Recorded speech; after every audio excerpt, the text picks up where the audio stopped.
भोंदू खरात प्रकरणात नाशिक पोलिसांची मोठी कारवाई। अशोक खरातच्या अटकेनंतर पोलिसांचा दुसरा दणका। भोंदू खरातचा मुलगा हर्षवर्धन खरात पोलिसांच्या ताब्यात। नाशिकचा भोंदू अशोक खरातचे रोज नवे प्रकरण बाहेर येत आहेत। एसआयटी कडून सध्या त्याची चौकशी सुरू आहे। या चौकशीत हादरवून टाकणाऱ्या गोष्टी समोर येत आहेत। अनेक राजकीय नेते आणि मंत्री सुद्धा खरातमुळे अडचणीत येण्याची शक्यता आहे। पण आता पोलिसांनी मोर्चा वळवलाय अशोक खरातच्या कुटुंबियांकडे। एकीकडे शिर्डीच्या प्रकरणात अशोक खरातची पत्नी कल्पना खरातचं नाव समोर आल्यानंतर दुसरीकडे नाशिकमध्ये पोलीस आज खरातच्या घरी गेले आणि त्या ठिकाणी मोठा राडा झाल्याचंही पाहायला मिळतंय।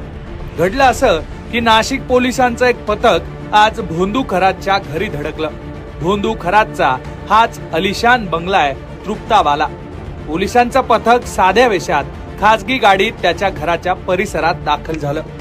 अशोक खरातची पत्नी कल्पना खरातला ताब्यात घेण्यासाठी पोलीस गेले असल्याची सुरुवातीला चर्चा होती, पण पोलिसांनी तिथून उचललं खरातचा मुलगा हर्षवर्धन खरातला।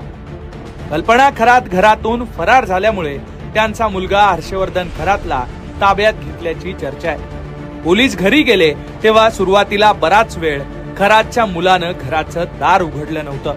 त्यामुळे पोलिसांनी शेजारच्या बंगल्यातून उडी घेत खरातच्या बंगल्यात एंट्री केल्याची माहिती आहे। पोलीस बराच वेळ आत थांबले आणि बाहेर येताना खरातच्या मुलाला ताब्यात घेऊनच निघाले।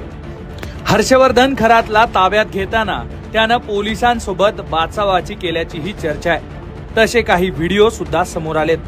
खरातच्या घरी गेलेल्या पोलिसांच्या पथकामध्ये महिला पोलिसांची संख्या जास्त होती, त्यामुळे कदाचित कल्पना खरातच्या अटकेसाठीच ते गेले असल्याची चर्चा आहे। पण कल्पना खरात फरार झाल्याची माहिती आहे। दरम्यान काही वेळानंतर पोलीस जेव्हा घराबाहेर आले तेव्हा त्यांच्या ताब्यात हर्षवर्धन खरात होता। हर्षवर्धन खरात तोंडाला मास्क लावून आपला चेहरा झाकण्याचा प्रयत्न करताना दिसला। त्यानंतर पोलिसांचं पथक त्याला ताब्यात घेऊन काळे पडदे लावलेल्या एका गाडीत बसवून घेऊन गेले।